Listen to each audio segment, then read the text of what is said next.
So when I was in college, I was manager of both the volleyball and softball teams for most of the years I was there. So I managed the teams, and that was a fun job that I had. So our college was pretty rinky-dink. We didn't have great sports teams, but one year, our softball team had one of the best pitchers ever. I mean, she was phenomenal. She could have played in Division I, but chose to go to our school instead, which was a Division III Scott College. So that year, we won all of our Division III games. We even won some Division II games, and we even beat UVA, which was like phenomenal. They're a Division I team, and our little rinky-dink team came over here to the University of Virginia, and we beat the University of Virginia softball team. That was like the highlight of the year. So our last game was huge.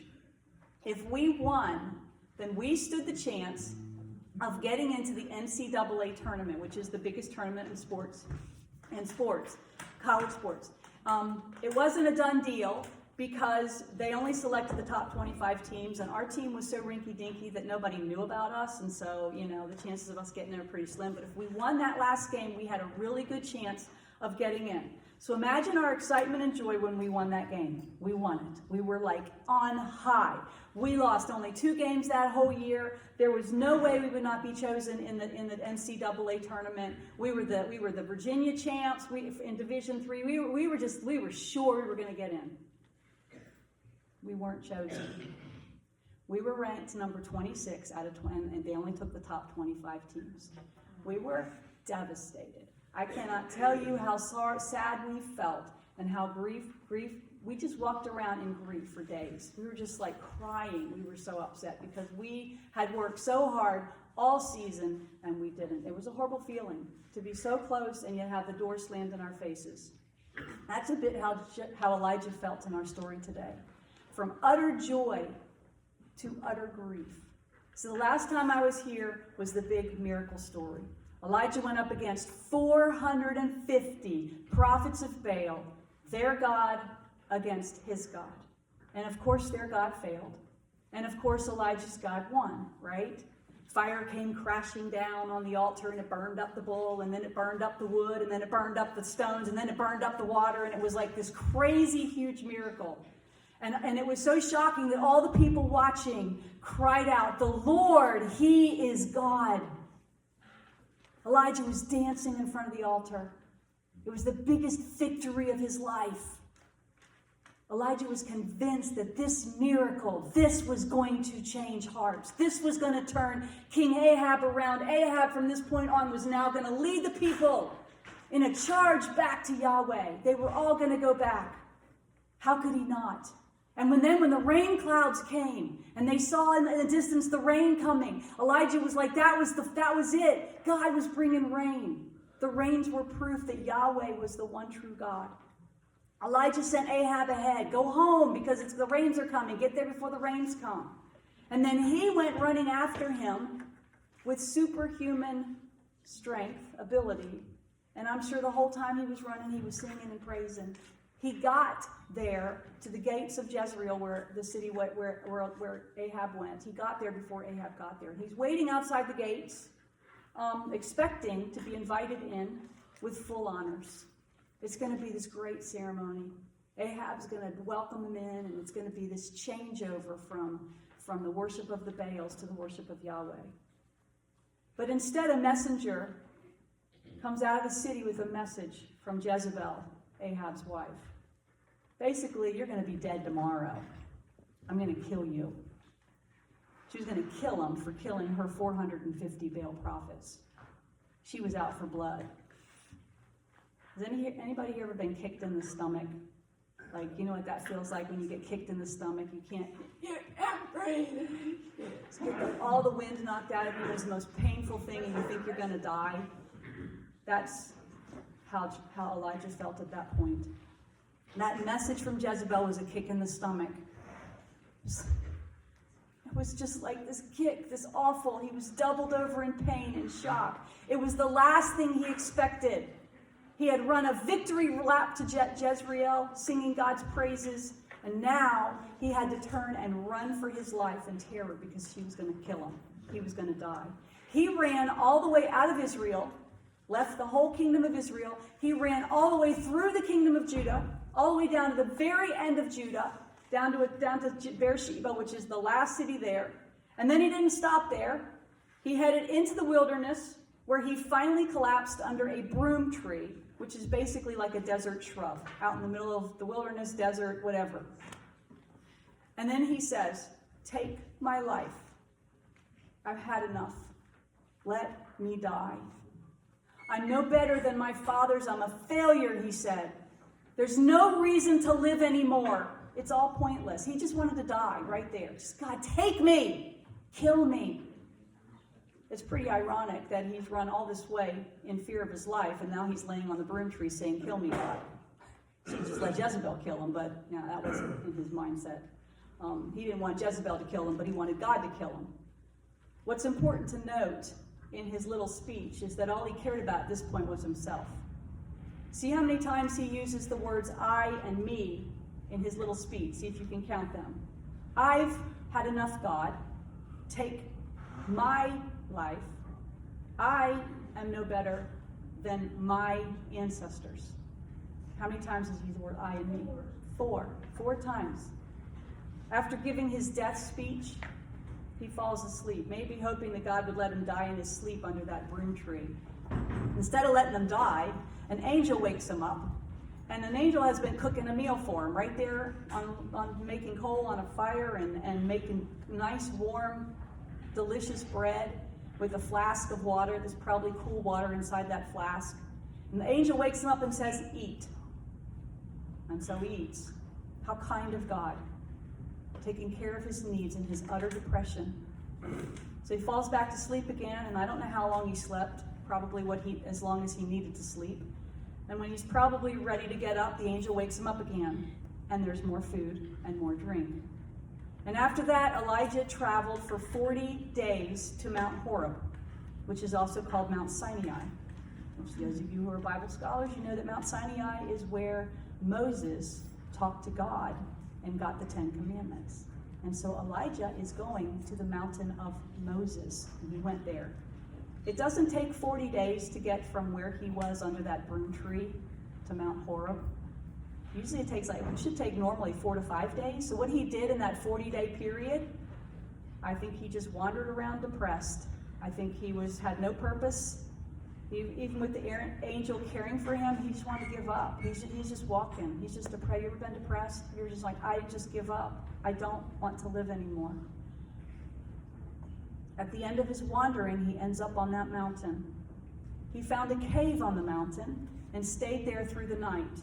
So many Bible scholars believe that the cave that he found was the same cave that God used to hide Moses. Okay, so back in Exodus chapter 33, Moses was up on that mountain and God was speaking to him. But Moses hadn't actually seen God. He had heard his voice, this thunderous voice. But he said to God, "I would like to see you." And God said, "No, you can't see my face, because if you were to see my face, you would die. But I will place you in a cleft, in a part of a cave, in a hiding place. And I'm going to pass by you, and you will see the back of me." So that's what happened. Moses was given, God hid Moses in a little cleft, a little part of the cave. And Moses was given a glimpse of God's glory as God went by him. He didn't get to see his face because he would have died, but he saw the back end of him. So even though it was just the back end, it was so overwhelming, and the light coming from it was so overwhelming that later when Moses went down the mountain and the people saw him, his face glowed so brightly that it scared them. So he had seen God's glory, just the back end of God's glory, and it had changed his face to the point where he was shining and the people were scared. Moses is on that same mountain and possibly in that same place where God hid Moses. But this time, Elijah was hiding. After spending the night in the cave, the Lord spoke to Elijah. "What are you doing here, Elijah?" Of course, God knew why Elijah was there, but he wanted Elijah to have a chance to talk. So after 40 days of wandering, all of Elijah's feelings just came pouring out. I want you to listen to what he says and count how many I's me's there are. "I have been very jealous for the Lord your God, the Lord God of hosts. For the people of Israel have forsaken your covenant, thrown down your altars, and killed your prophets with the sword. But I, even I only, am left, and they seek my life and to take it away from me. So take my life away from me. 5 different times he uses the word I and me in that thing. I can imagine that Elijah said those words with bitterness and anger. He had stuck with God. I've stuck with you. Through all this time with the Israelites, they have left you. They have abandoned you. I'm the only one left. I'm the only faithful one, God. I'm the one that's left. I can hear him say those words with a harshness in his voice and anger in his tone. Elijah was right. The people had forsaken the Lord. They had thrown down the altars. They had killed the prophets. They had abandoned God. But we know from the story that I told you a couple stories back, that Elijah is not the only one left. Obadiah was a God follower, and we met him. And Obadiah had saved 100 prophets in a cave. But Elijah never really heard that part of his story. That never clicked. I would venture to say that Elijah wants God to throw down his lightning bolt of punishment. Like, get him, God! Get Ahab! Get Jezebel! Get those Israelites! End it now! I'm done! They've just messed up, God. Let's do it. God doesn't agree or disagree with him. He doesn't pat him on the back. He doesn't tell him that he's right about feeling the way he does. He doesn't play counselor with Elijah. Instead, God tells Elijah, go stand on the mountain in the presence of the Lord. So go stand out there, and I'm going to pass by, basically. In the same way that God passed by Moses, he's going to pass by Elijah. Same story. So listen to this. And behold, the Lord passed by, and a great and strong wind tore the mountains and broke in pieces the rocks before the Lord, but the Lord was not in the wind. And after the wind, an earthquake, but the Lord was not in the earthquake. And after the earthquake, a fire, but the Lord was not in the fire. So imagine the scene. Elijah is standing outside the cave where he's been hiding, and he's waiting for God to pass by, and all of a sudden a huge wind comes and starts tearing up the mountain around him. Do you think he stayed on the edge of that cave? I don't think so. I think he backed up. I think he was like, whoa, all the rocks are coming down, and I mean, it was scary, terrible. And this wind is just tearing everything up. And so he goes back. And then the next thing that happens is an earthquake. And all of a sudden the ground is shaking. And again, I don't think he's standing outside that cave waiting for God. I think he's back inside, terrified. And then after the earthquake comes the fire. And this is this raging, crazy fire that burns up everything on the mountain. A horrible, raging fire. Nobody's going to stand outside a cave with fire blazing around them. By that point, he's probably really exhausted. These were terrible calamities, and there's 3 of them in a row. The trauma of the wind, the earthquake, and the fire have him terrified of what is going to come next. Yahweh was a terrible, powerful God, and he just showed himself to be capable of ripping the mountain apart, unleashing fire. This is the Yahweh that burned the altar. This is the Yahweh that Elijah knew. This is the Yahweh that needed to send down the bolt of punishment and wipe them out. This is the Yahweh, right? But the Bible makes clear that Yahweh was not in any of those things. He wasn't in the wind or in the earthquake or the fire. He made the wind. He made the earthquake. He made the fire, but he was not the wind or the earthquake or the fire. In the ancient world, there were gods of wind. There were gods of fire. There were gods of the sun. There was God of the moon. There were storm gods. There were sea gods. There were gods for everything. Every piece of nature had a god with it. But the creator of the universe was not just a God of wind. Our God is not just a God of fire. He's not just a God of earthquakes.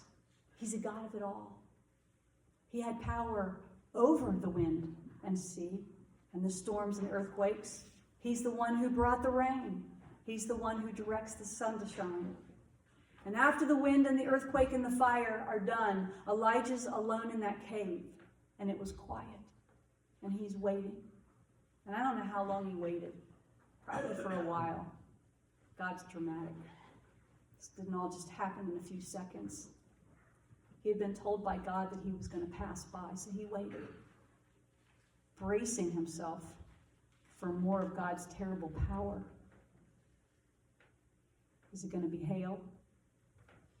Is it going to be thunder?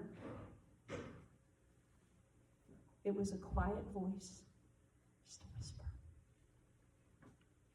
just stillness.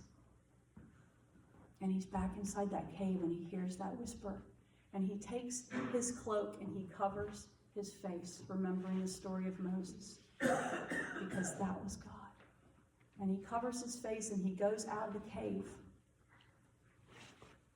And that still small voice asks him again, Elijah, what are you doing here? And Elijah repeats what he said before. But I think it was with a different voice. I've been very jealous for the Lord, the God of hosts. The people of Israel have forsaken your covenant. They've thrown down your altars. They've killed your prophets with the sword, and I, even I only, am left. And they seek my life to take it away. I think he was, at this point, shaken and scared and trembling before the Lord. And he's also despairing. It's a lost cause, God. It's a lost cause. The people are hopeless. Everything I did was pointless, God. They're never going to turn back. Give up. What agony for Elijah. The last 3 years, a total waste. God listened. In that silence, he listened to Elijah. And when he finally responded to Elijah, it was a surprise. He didn't pat Elijah on the back. He didn't tell him it was okay. He didn't tell him not to worry, Elijah, I got this. Judgment was coming. I'm going to get him. Instead of telling Elijah to quit, feeling sorry for himself, he didn't say that. He didn't tell him that. He tells Elijah to go home. He says to Elijah, go back home the way you came. Go home. What are you doing here, Elijah? Go home. Go back the way you came. And then he gives him 3 jobs. There's always 3 things in the Bible. There's lots of 3s. He gives him 3 jobs to do. He's supposed to anoint 2 different kings. 2 kings, and both of these are ungodly kings. They're not godly kings. And then he's going to anoint a new helper for him named Elisha. God is telling Elijah his work isn't finished. I'm not done. Your work isn't done, Elijah. I'm putting in place 3 people for my future plans because my plans are way beyond your plans. God's letting him know that you're just part of one plan. You are important, Elijah, but you're not the only part. How utterly humbling and in some ways very comforting. Elijah didn't have to carry the weight of Israel on his shoulders because it was on God's shoulders, that kingdom. He just needed to do what God wanted him to do. God wasn't finished. He had one more thing to say to Elijah after he tells him to go home and go do these 3 things. He's got one more thing, which is the grand finale, which was a surprise because usually when there's 3 things, that's the end. But he's got one more thing to say to him. And this is the part where Elijah drops his jaw. Listen to what the Lord told Elijah. I reserve 7,000 in Israel, all whose knees have not bowed down to Baal, and whose mouths have not kissed him. We knew that there were 100 prophets hidden in a cave that Obadiah had protected. But here we just found out that there's 7,000 inside the kingdom of Israel who have kept their eyes fixed on the one true God, reserved by God himself. It was God who reserved them. I reserved 7,000, Elijah. 7,000 who did not bow. Remember I told you weeks and weeks ago that the kingdom of Israel was doomed? It's going to go down. It's going to burn to the ground. This kingdom is going to be destroyed, wiped out. No amount of water is going to stop it from becoming a heap of ash. because the kings had forsaken God, and it's going to be destroyed. But God didn't destroy it right away when he said he was going to destroy it. He waited, because inside that kingdom that was going to be destroyed are people. People who needed rescue. So for 209 years, after he pronounced the kingdom of Israel gone, that it's going to be destroyed, he sent his firefighters into the kingdom to rescue as many as he could. And Elijah was one of his best, was one of his biggest. Elijah stood alongside Moses as one of the greatest giants of the Old Testament. In the New Testament, John the Baptist is compared to Elijah. In the New Testament, Elijah appears with Moses and Jesus together in the Transfiguration. But Elijah was human. He wasn't superhuman. He ran a superhuman strength run for a while, but he wasn't superhuman. He obeyed God, but he wrestled with doubt, just like we do. He wrestled with fear, just like we do. He was prideful, just like we are. He was angry. He was impatient. He was rude. He wanted God to rain down justice on the Israelites. They deserved justice. Instead, God brought mercy. He waited 209 years so that he could rescue as many as he possible, because God is a God of mercy. Don't ever let anyone tell you that the God of the Old Testament has no love or mercy. Don't ever let anyone tell you that the God of the Old Testament is a God of judgment and not a God of mercy. Because this story shows us just how merciful he is. 7,000 men, women, and children were carried out of the burning kingdom and into God's family because he preserved them. Elijah, it wasn't you who did this. It wasn't your ministry that changed their hearts. It wasn't your miracle. I preserved them. It was my whisper into their hearts. I'm in charge. I'm working through you, Elijah, and through Obadiah, and even through 2 ungodly kings who are going to come after you. I'm going to work through them, and I'm going to work through your servant Elisha, who's going to come after you. I will keep working, and I will keep working, and I will keep working until the end of time. I'm going to keep working, because that's the God we serve, guys.